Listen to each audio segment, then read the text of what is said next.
भारत के सभी राज्यों की खबर SNS न्यूज चैनल पर, खबर जो आपको रखे सबसे आगे।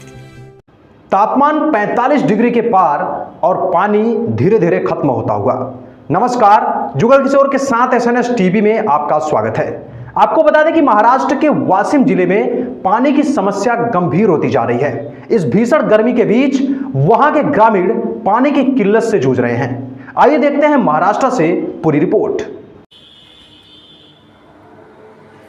जहां इस समय तापमान 40 से 45 डिग्री के बीच बना हुआ है, ऐसे में शहर की जल आपूर्ति का मुख्य स्रोत एक बुर्जी तालाब अब तेजी से सूखता नजर आ रहा। बताया जा रहा है कि तालाब में अब सिर्फ 25 से 30% पानी ही बचा है।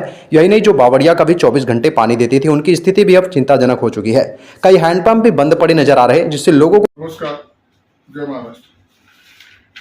आज आपण वाशिम शहराच्या पाण्याच्या समस्येविषयी बोलणार आहोत।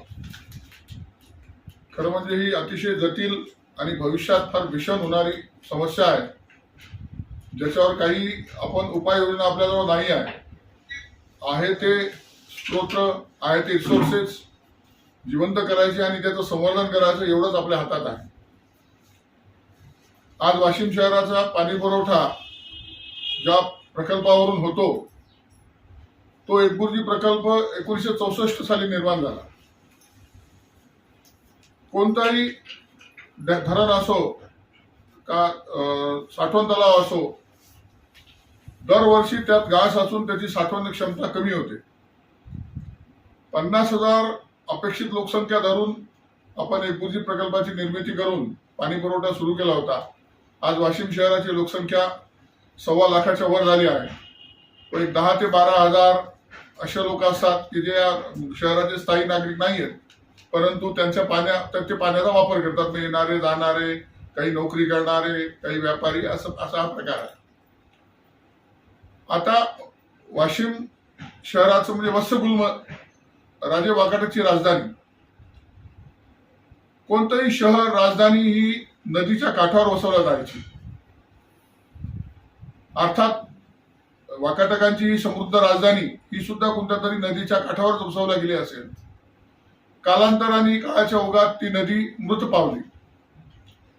गेल्या 20-25 वर्षात पूर्ण जगभरात मृत पावलेले नाले, मृत पावलेल्या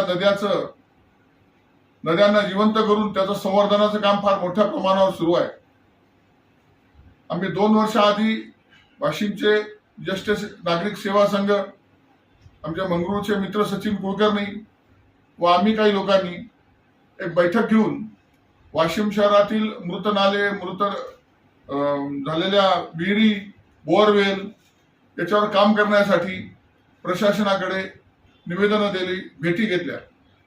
याच्या आधीच्या जिल्हाधिकारी मॅडम यांना भेटून सांगितलं की काही सामाजिक संस्था, काही NGOज, काही सेवाभावी संस्था आपण आणि प्रशासन आपण सगळे मिळून या शहरातले जे मृत झालेले नाले आहेत, प्लास्टिकमुळे, कचऱ्यामुळे, अतिक्रमणामुळे जे नाले बंद पडले आहेत, 20-25 विहिरी आहेत ज्या विहिरी बंद पडल्या आहेत, ज्या बोरवेल बंद पडल्या आहेत, त्या सर्वांवर काम करू आणि आपल्या चुकांमुळे जे रिसोर्सेस पाण्याचे बंद झाले ते पुन्हा सुरू करू, जिवंत करू।